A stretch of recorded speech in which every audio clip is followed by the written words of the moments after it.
Welcome to the Slop Farm. Enjoy the video. You start by confirming your Virgin Media account is active and you have the activation code. This avoids delays.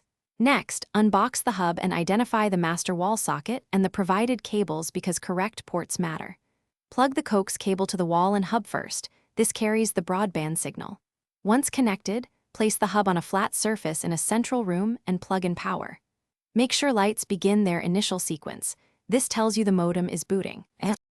Once the hub shows steady power and broadband lights, open your laptop and either connect by Ethernet or join the default Wi-Fi using the sticker credentials.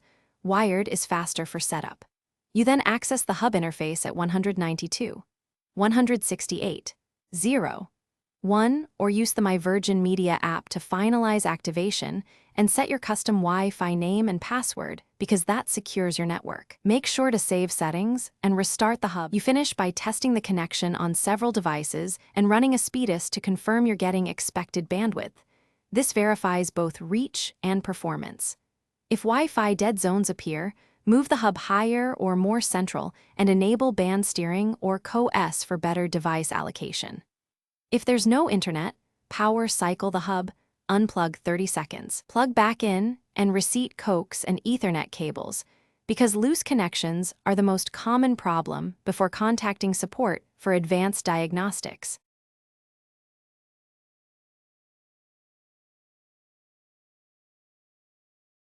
Thanks for watching.